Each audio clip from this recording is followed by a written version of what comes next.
is Oji with stories trending around the world. Hello, Junix. Good morning, Dr. Abati. How are you this morning? Good. Perfect. Good morning, Ayo. How are you this morning? Perfect. Well. Good morning, Rufai. How are you this morning? Very good. I was really proud of that letter that was written by Nana Kazauri. Yeah. I mean, really condemning what Segun Showunmi did, and which was quite apt that, you know, you don't talk to a woman like that in public. The sort of misogyny that we see in Nigeria is completely unacceptable. And we hope for an apology from Segun Showunmi. We don't allow that sort of language on Arise News. Thank you. Well, kudos for your good manners. Well, all right. Well, good morning to you, viewers. Let's begin what's trending. As reactions continue to trail the declaration of a state of emergency in Rivers State, and the rising tension over a possible collapse of democracy in Nigeria, former President Olusegun Obasanjo on Monday said that democracy in Africa has failed.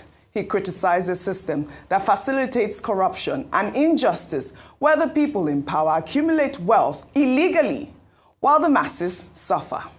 Obasanjo made the comment at a colloquium in Abuja to mark the 60th birthday of a former governor of Imo State, Emeka. Hello, my wonderful people. Welcome to Global Love Channel TV, where we bring you the latest updates around the globe. Yes, my people, come and watch this video, my wonderful people. Watch this video and share this video. Watch this video so that you will know the kind of the evil atrocities the Nigerian government have been committing against our own people. Yes, the injustice and the plea is becoming too much. In daily basis, the innocent souls are crying all over the world, or more especially in this country called Nigeria. Please, my people, African life matters. Don't play with your life. If you see something, say something. If you see an evil, condemn the evil. Don't let the evil triumph, because they say an injustice for one is an injustice for all. Please, my wonderful people, you know how we normally do that. As you are watching this video, don't forget to touch a hand for subscribe button, like, and spread this message. Well, to touch a hand for notification bell, so that whenever we upload the new video, you'll be the first person to be notified. Yeah? Don't go anywhere. Let's watch it in details. Hey, Dioha. Let's take a look. So if you are talking of democracy failing in Africa, democracy in Africa has failed.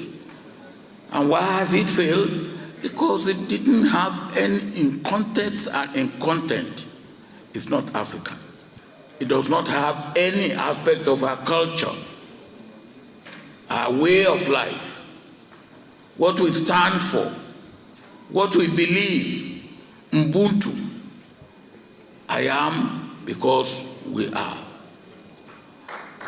It is I am because I can grab. What sort of democracy brings you and you grab everything and then illegally, corruptly, and you say go to court? When you know that even in the court, you cannot get justice. Democracy is failing. Democracy is dying. I am because I can grab. That's what he's saying. The democracy in Africa, that's how they're practicing democracy in Africa. Well, at a panel discussion during the same event, the leader of the Labour Party, Peter Obi, said that Nigeria's democracy is collapsing over the suspension of the Rivers State Governor, Sim Fubara. Peter Obi recalled how former President Olusegun Obasanjo attempted to intervene when the Anambra State House of Assembly impeached him as governor in 2006. I became a governor through the court when President Obasanjo and Atiku were in government. I did not pay the court one errand. I was sitting in my house in the office, and the court declared me winner. When the governor is so serious, it can happen in Nigeria today. When I was being impeached, the president sent people to come and intervene on my behalf. Ken Namani came begging house people not to impeach me. Today, the president impeaches the person. So that is the thing that is they were begging my house not to impeach me. And they were in PDP. I was in anger. And they were begging. President was calling me and said, Peter, are you okay? Even when I was impeached, President Obasanjo called me and said, are you okay? Are you safe? When I go back from the court, when court eventually declared me under Anjuba, President Yar'Adua called my phone in London and said, congrats. I said, President, I can't come back because, if I come back, these people, he said, tell me the flight in which you're coming back. And I told him, when I came in the first time, military people came to receive me at the airport. I couldn't believe it. I took me straight to him. Now the president will ask me not to come back here again. So insane. Let's not talk about it. Let's talk about how we are going to rebuild it. It's collapsing. Well, all right. Let me take a reaction from Bayo Ononuga before I come to you. Well, he wrote on X. I listened multiple times to former Governor Peter Obi's statement in this clip where he claims that democracy has collapsed in Nigeria. His hyperbolic remarks, suited for headlines, have been made without deep reflection and a lack of solid, logical foundation. How can a democracy that has strengthened over the past 26 years be said to have collapsed? Only a discontented and disgruntled Peter, who benefits from the very free speech democracy provides, could perceive such a democratic downfall through his lens. If democracy had indeed collapsed, as Peter claims, and we were living under a regime antithetical to democratic principles, he would not have been able to make his comments on Monday at Emeka Ihedioha's colloquium. I will urge him to watch what he says and restrain himself from playing to the gallery. Is this a gag on free speech? I mean, free speech is our fundamental. But I mean, by Ononuga's comment, I'd like for you to highlight some of the points that he made there in terms of whether or not Peter Obi is asserting himself properly, or what you think about his comments about democracy collapsing in Nigeria. Ayo. Interesting take from Mr. Bayo Ononuga, and I'm glad to finally see a response from the presidency. I was expecting such. Earlier on, I don't think we hadn't taken this angle to the story. Yes. With Mr. Ononuga's position, he actually goes to further prove what Mr. Peter Obi was saying. Yes. A democracy is, well, I wouldn't go as far as saying that it has collapsed or it's collapsing. I would rather toe the line of it's a work in progress. Unfortunately, I don't know how far the progress you would say has been. And I'll just ask simple questions. Number one, the fact that this thought or idea that, oh, we're doing you a favor, that we're not coming down on you, you can speak freely. Freedom of speech, like you rightly said, is guaranteed by the Constitution of Nigeria. It is the right of every Nigerian. It is not bestowed on you. It is not a privilege. It is your right as a Nigerian citizen to express yourself in such a manner.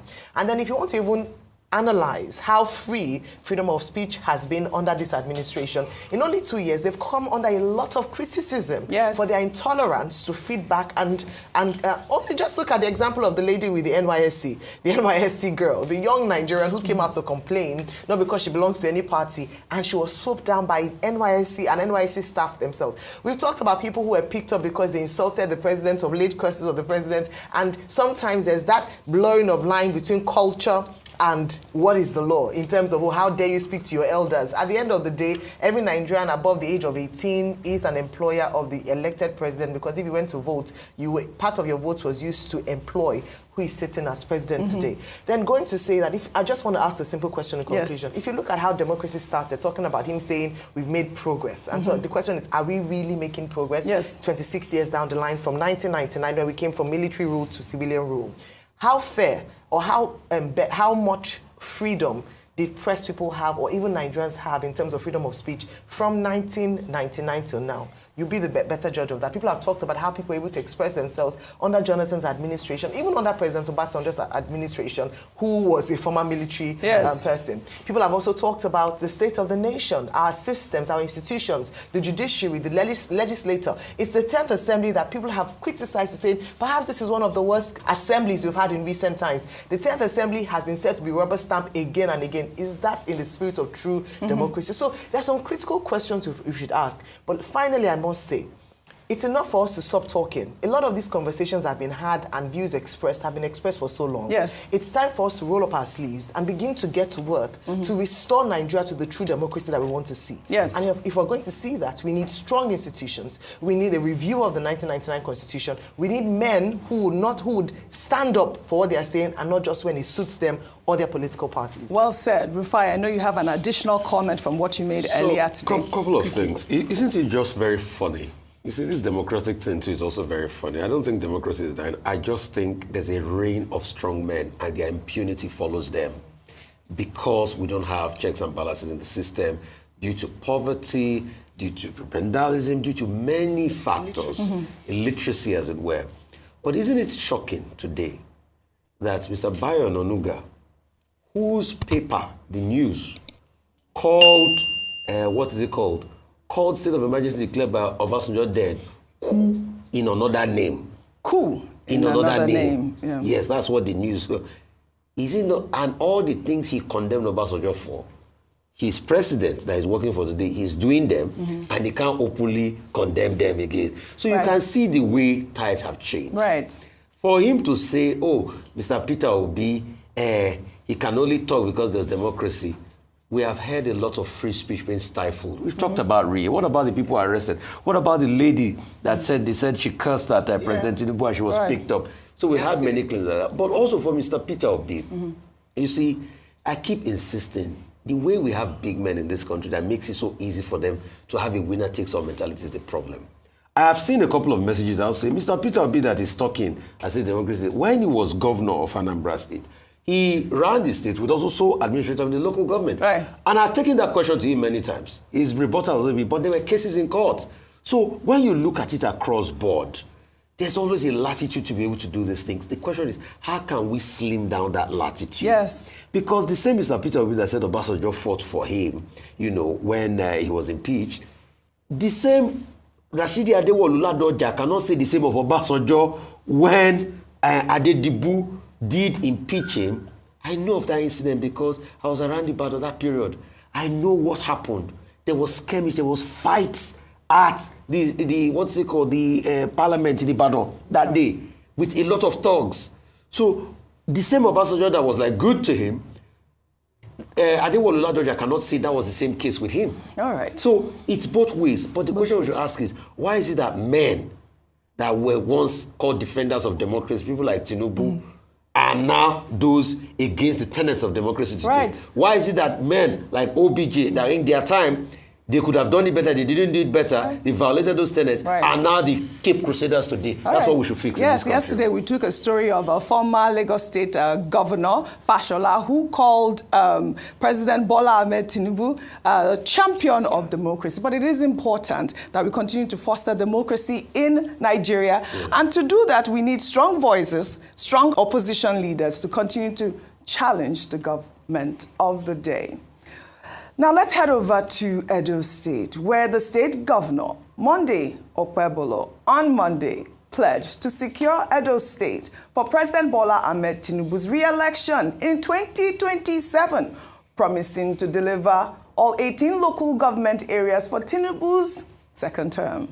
Okpebolo spoke during the flag-off ceremony of an expressway in Benin. He praised the president's commitment to infrastructure, saying that Edo State is gradually developing like Lagos. Let's take a look. This is a legacy project. When I say Edo not be Lagos, we say no, now Edo not Lagos. So the good things that is happening in Lagos is now happening here in Edo State. What can we say? Thank you. Baba, thank you. Tell Mr. President, we will even take our campaign to other states on his behalf. 2027 is a big deal here. It is seen for Mr. President. It's not negotiable. 18/18. We have 18 local government. When I meet 18/18, we are going to deliver for Mr. President. right. Okpebolo there, going to deliver Edo State and probably other states to Mr. President come 2027. Dr. Vati. Okay, over to number you. one, Governor Monday Okpebolo, it's very good to see him, flagging off the construction of, I think, it's Benin-Asaba Expressway. That in itself would help a lot of travelers, people going to the east, and if completed, the people will benefit from it. And I think that it is projects of such nature that Governor Monday Okpebolo should be concentrating upon. He became governor just in 2024. Yes. Right? Yes. Is it even up to a year? No. And he's making it his priority to deliver 18 over 18 local government areas in Edo State Just to like President Tinubu. That should not be his priority. It is the people of Edo State who should decide how they will vote. By what alchemy, strange alchemy, is he in a position to say he's going to deliver? Because when politicians say they will go and campaign and all that, they probably mean something else. I think he should first of all justify his election by serving the people of Edo State. And I align that with the observation that it's too early in the day to begin to say a governor that has even not spent a whole year is making campaign for the president, his priority. It's marks of, what do they call that word again? Sycophancy, bootlicking. What does this my brother call it? Political krunkum krakum. Obayagbon. You know Obayagbon. It's Patrick Obayagbon that talks about krinku krinkam, whatever that means. Political iberiberism. But in any case, okay. We should just be serious. And this is the point we were making about the challenges of democracy. Whether President Obasanjo says democracy has failed in Africa, or Mr. Obi says democracy has collapsed, or is collapsing in Nigeria. I made a point that the major problem here is leadership recruitment process. Yes. The kind of people who lead in many of these African countries, they are not fit and proper persons. And that is why we have problems in many of these countries. Look at the problem they had in Niger. Even the military people that came to take over, they had the support of the people because the people were saying, look, we have been suffering under the yoke of bad governance and French neo-imperialism. In the other countries also, whether it's Gabon or it's Guinea or it's Mali, it's also complaints about, governance.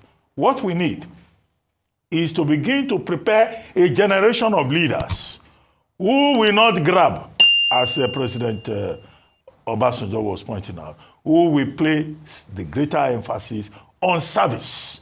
But this alimentary politics that we seem to have in place is the bane of the democratic process in Africa, in Nigeria, and other African countries. Because the problem, really, even when we talk about the domestication of, the democratic process or homegrown democracy, if we look at the original values underpinning democracy, we don't have leaders that promote those values. That is what we should address, in my view. And Okpebolo, I repeat, should pay attention, to the work that he has been given by the Edo State people. And he should leave it to them to make their own choice in 2027. After all, freedom of choice is the pillar of democracy. Yeah. It's not for anybody to say this is what will happen in 2027, either in your hamlet or in your state or in your local government. Leave that to the people. Govern well, then the people will make up their minds. Well said, Dr. Abati. Now let's take another story. Senator representing Kogi Central, Natasha Akpoti-Uduaghan, has urged the public to disregard reports claiming she had apologized to the Senate, labeling them as completely false. In a statement released on Monday, Natasha insisted that she will not be intimidated into silence. Let me read her statement then. She wrote, I, Senator Natasha Akpoti-Uduaghan, stand firm in my resolve to never apologize for speaking my truth. The desperation to silence me is palpable, but I will not be intimidated. The games being played in full view of the Nigerian people will be exposed, and the corrupt individuals who have hijacked our institutions will be held accountable. As a senator, I have a duty to represent my constituents and uphold the principles of justice and transparency. My allegations against Senate President Goodluck were not made lightly, and I will continue to seek justice and accountability no matter the cost. I will continue to fight for the rights of Nigerian women and ensure that our voices are heard. I urge the public to ignore the viral report claiming that I apologize to the Senate, as it is entirely false. I will continue to stand by my truth and fight for what is right, even in the face of adversity. Natasha Akpoti-Uduaghan.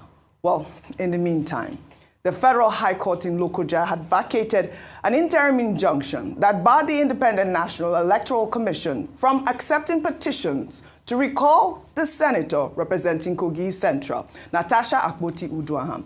The court initially granted an ex parte application by 5 registered voters who alleged that the recall petition contained fictitious signatures. However, the order has now been lifted, reaffirming the constituents' right to initiate a recall process. The case is set for further hearing on May 6. Meanwhile, registered voters from Kogi Central have petitioned INEC in Abuja seeking to recall Natasha Akpoti-Uduaghan, while leader of the group known as Concerned Kogi Youth and Women, Charity Omole, said they have lost confidence in Natasha because of her alleged gross misconduct at the Senate. Let's take a look. Nobody is sponsoring. It is concerned citizens who feel that we cannot afford not to have a senator for 1 year in the Senate. You know, 6 months in the Senate is 1 year. So that's why we're saying instead of having a vacant seat, we are recalling her back home so that the INEC declare the seat vacant so that we can elect someone who prioritizes the people than ego. Well, all right. I mean, I believe that the petition has been received by the court March 24th. But Ayo, Rufai, we did see this picture that is now trending on social media. I'd like to pull up that picture of this Charity lady. And it's a picture of her with former Kogi governor, Yaya Bello, who actually basically gave Natasha Akpoti-Uduaghan problems during her election time. And now we see this man with this woman in this picture now circulating online. I don't know what that connotes, but obviously Nigerians are asking questions. Meanwhile, we also saw a video. I think, Rufai, you were the one who posted that video on X. I saw that video of, you know, showing signatures of people gathering in one location. If you can pull up that video, showing them basically looking like they are signing. I mean, what is actually going on here, Rufai? Because I saw this on your X account. So, I mean, those are some videos that have come out as regards people allegedly in a part of Kogi, and it was said that people are filling out registers, you know, for a recall. So what has apparently happened is that, you see, nobody is saying Akpabio is right or wrong on this sexual harassment issue. All we have always called for is, please, he who alleges must prove, and that can only be proven when you have an investigation set up. So I've heard a lot of legal experts say, oh, it's not the case of the Senate, they should take it. Wherever they are going to investigate the case, they must be able to investigate that case. And Natasha must also give her evidence. If she is found wanting, I will be the first to come here and berate her. All right? Senator Akpoti must give her evidence, just like Mr. Akpabio must be allowed to give his evidence. But I think it's the offshoot of it that is now very hard. The fact that there were court violations, all of a sudden the process leading to her suspension, and now, all of a sudden, because of sexual harassment case, we're having a recall. Yeah. There are two factions. That lady, I think I've been able to check through the ranks. They say she holds a governmental position or something, you know, and she has definitely alliances. We've also heard some intelligence that have come out that have said the plan was orchestrated by some top political actors to be able to recall her. So the question will be, why trying to recall her over, you know, this back and forth that is going on between her and the Senate president? So there's a level of high-handedness. The shocking part now about the recall is, please correct me if I'm wrong, I hear the total votes that they used to win the election, because it was a very neck-and-neck election. I'm not sure totally was up to 105 or 110,000. All of a sudden, they are claiming that they've gotten over 250,000 signatures or over 200,000 signatures. So you are wondering what's really going on here. Those are the questions. Also, the judiciary has been brought in. I have a story I've not independently verified, that the judge that first gave the ex parte has now recused himself as regards this recall case. Because guess what happened, Oji? Senator Akpoti went to court to be able to get an ex parte motion to be able to stall the recall process. Yeah. The judge granted it, but as at the next day, he had rescinded his decision earlier. So a lot of people are wondering what is really going on here. Those are the questions. All we just want is fairness in this matter. We are not saying that Senator Natasha is right or Senator Akpabio is right. All we just want is fairness and non-high-handedness. Right. That's all we are calling for. Meanwhile, before I come to you, we saw hundreds of Kogi Central residents who took to the streets this week in support of Natasha Akpoti-Uduaghan. The protests were triggered by the attempts to recall the senator. The demonstrators carried banners that read, Natasha, pride of Kogi Central, and we stand with Natasha. Let's take a look.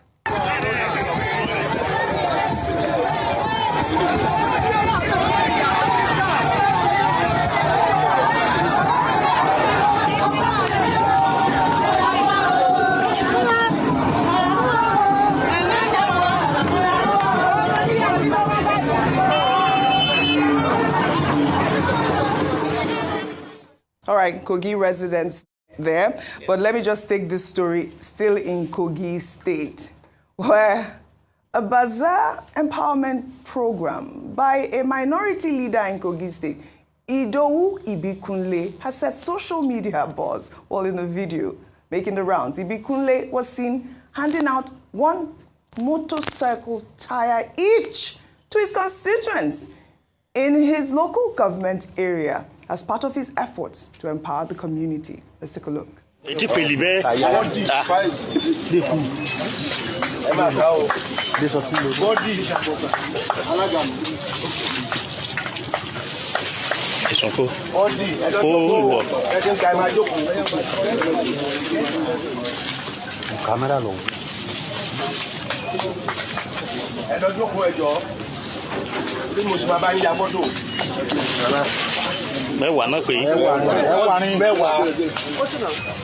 What's actually going on? Kogi State, what's happening here? So what's going to happen to the second? I mean, so I know that motorcycles have two tires. I thought so at least too. Giving them empowerment for one. Yes. They have to go and source for the second. So it's part funding or match funding. Oh, part funding.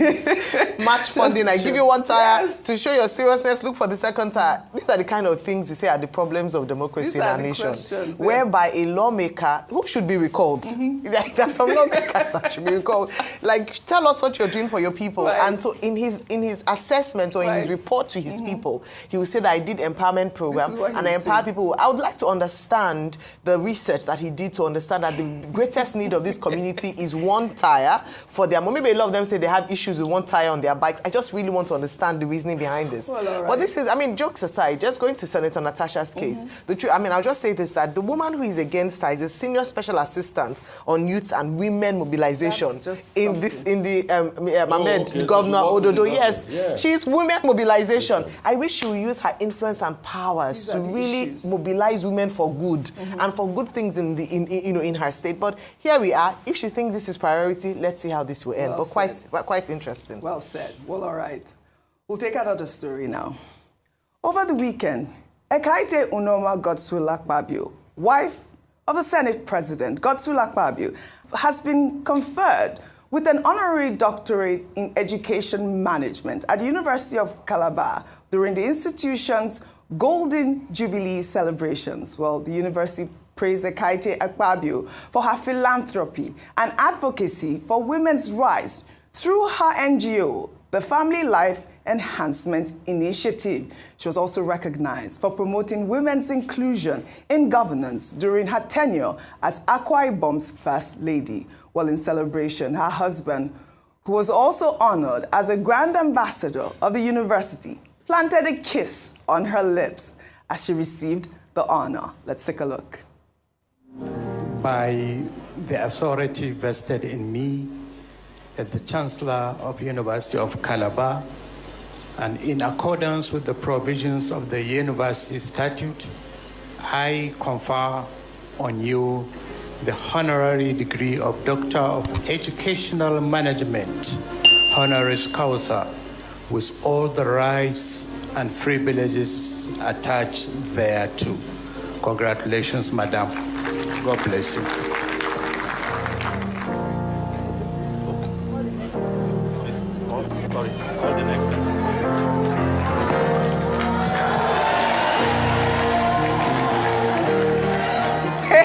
I go love. Oh, I mean, it was so beautiful to see that picture. That picture has been circulating on social media. It's good to see the Senate President and his wife out there. I mean, it just shows so much love. But I wanted to take this story as well, to tie this together. The Senate President gave a testimony of how God saved his wife from a terminal illness. In this video, Akpabio stated that his wife was on life support and doctors had advised him to pull the plug, but that his family's unwavering belief in God endeared a miracle. He stated this during a dedication of a chaplaincy at Pope John Paul's School Shelter Afrique in Uyo, the Akwa Ibom state capital. Let's take a look. The woman behind me had a health challenge in 2016, and she was in a coma for 6 months. And the doctors called me and told me to authorize them to take off the life support so she could go in peace. And I refused. 2 weeks after, they called me again and they said if she had 98% chance of dying, that she now had less than 2% chance of living. So why waste money? I did something extraordinary. I came to set up a committee for the burial. She was in Germany. And when I came, I went around my compound. Then suddenly I sighted the grotto of Mother Mary. She doesn't like me telling the story. Her tummy was open for 6 months. The intestines were placed inside a plastic bag. I made a sign of the cross here, then I did on the leg. I didn't allow the doctors to see me. I told the doctor, when I come, I will authorize you to take off the life support. But I want to do it in the presence of our first daughter. So I'll come back tomorrow. So I traveled to London. As soon as I got to London, in the evening, my phone rang and I picked it. They said that she was shaking. I said, what happened? She was trying to wake up. And they kept shouting that it's a miracle. They don't understand. So, my dear, I can see why God brought you back. Continue to be yourself. Continue to turn souls to God. Continue to affect the lives of future generations. And I know in your little way, you are turning Nigeria, Africa, and the world into a better community. This was so beautiful to see, I swear. When I saw this video, it touched my heart. And I hope that it touches our viewers' hearts as well, because, I mean, it just shows a different side of Senate President Goodluck Akpabio. Please take it easy on the love. Let's take our good news report now. On March 22nd, Tony Elumelu, founder of the Tony Elumelu Foundation and group chairman of Heirs Holding, marked his 62nd birthday at the 11th cohort of his TEF entrepreneurship program and announced a $15 million grant to support 3,000 entrepreneurs from 54 African countries. At the luncheon, Elumelu said each beneficiary will receive a $5,000 seed grant to kickstart their businesses. He was joined on stage by his wife, Awele Elumelu, to make the announcement. Let's take a look.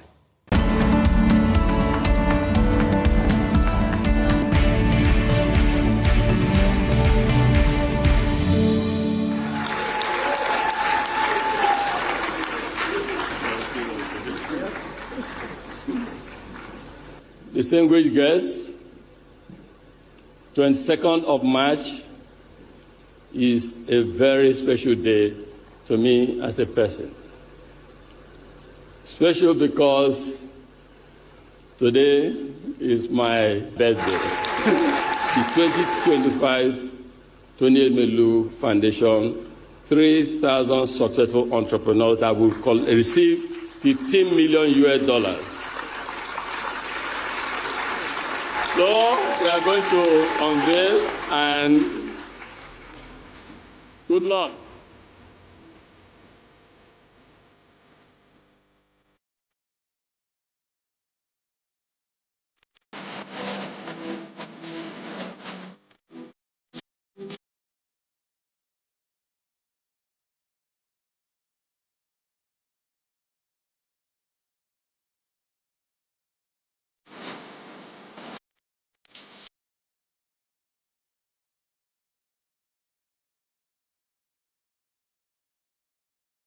Yeah, happy birthday to the boss, Tony Elumelu. I mean, I thought this was such a beautiful video, beautiful. Happy 62nd birthday. I love the whole foundation. It has empowered over 24,000 Africans at this moment. You said over 20. He's 62. Yes. He doesn't look 62. He looks like, all right. I know. I'd love to thank you all for your great analysis, as always, on what's trending. And happy 62nd birthday, Tony Elumelu. Kudos. That's all I have for you guys on what's trending today. I'll see you